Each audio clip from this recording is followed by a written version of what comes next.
I've got it figured.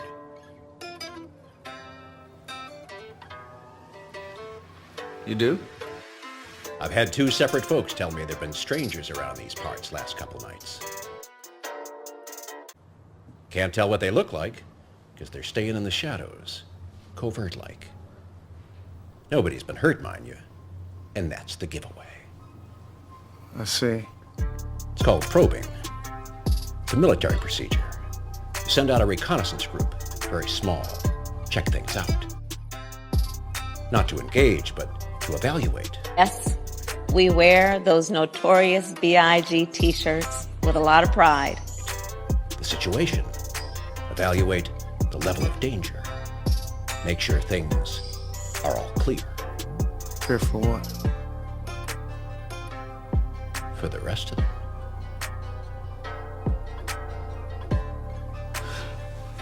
Yeah. You got a pamphlet or something I can read? Sure. Thanks.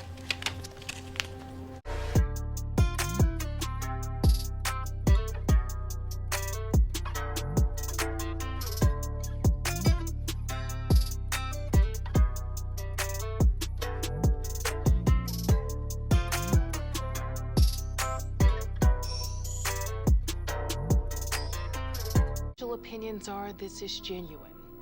What you're about to see may disturb you.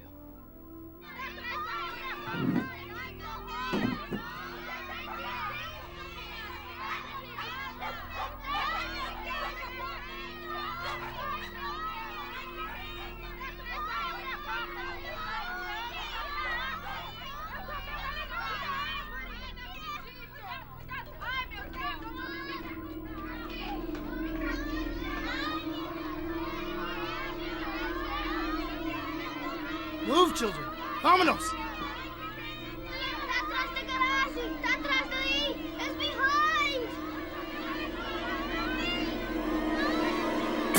behind! So today, I decided to get real weird with you guys. We are going to be talking about some spooky new Space Force stuff.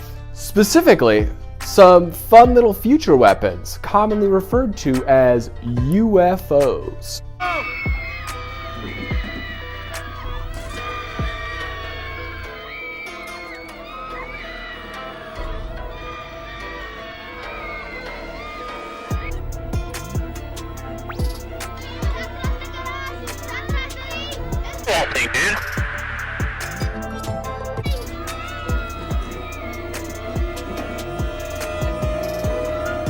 Am I really going there? Yep, I'm going there. Now, many of you have already seen the official teasers in the press. For those of you that haven't, I'll give you a bunch of examples in the comments section below, just so you can be on board. If you don't know what I'm talking about, please pause this video and check those out first, so that the rest of this makes sense to you.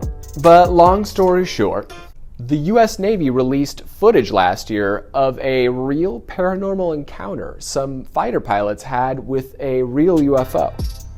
It made headlines in almost every major news outlet worldwide, from BBC to CNN. But most people never even heard about it, because our news was too busy telling us about how Orange Man bad to focus on hard evidence of UFOs for longer than a day. Amazing how the US Navy can literally release footage and official statements about these things, yet no one in our kangaroo media cares for more than a day. They can even establish official military guidelines and hold official briefings in Congress. But no matter what happens, 24 hours later, our kangaroo media will go straight back to talking about how Orange Man bad.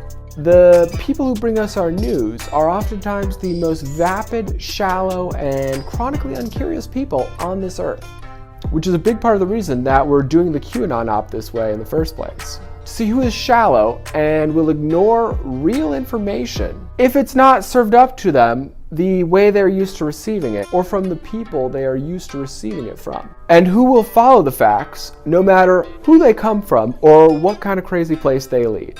Think of it as something like a massive dose of intellectual humility for a global population desperately in need.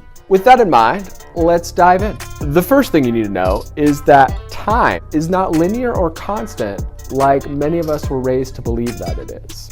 Time is actually a dynamic force controlled by gravity, meaning that on planets bigger than ours, time moves slower because the planet has more mass and therefore more gravity, and therefore that gravity grabs time firmer and slows it down more. So they experience time at a slower rate. Like if we went to a planet twice as big as the Earth, the time there would move half as fast, meaning that 1 day there would equal 2 days here on Earth. Like in that movie Interstellar with Brad Pitt, where he goes to that giant ocean world for like a day and he comes back and it's like 30 years later. Spooky concept, right? And time isn't just different between us and other planets. It's even slightly different between different places here on Earth. Did you know that if you were to stand at the top of the Empire State Building, that you would be experiencing time slightly faster than if you were to stand in the lobby instead? That's because closer to the Earth's surface, Earth's gravity is slightly stronger, grabbing the time slightly tighter and causing it to move slightly slower. The technical term for this is time dilation. Time dilation, or the difference between the rate at which objects at sea level are experiencing time and objects at other various high altitudes are experiencing time, is a real-world factor that has been accounted for by rocket scientists and satellite engineers since the 50s. GPS navigation would not work properly without accounting for time dilation. So how is that relevant to UFOs? Well, I'll tell you how. It's because those UFOs are not in fact UFOs at all. They are time machines, and they aren't made by aliens. They're made by humans in the future, the very near future. That's why the military has been ordered to ignore them since the 50s, because they didn't want to cause an adverse butterfly effect.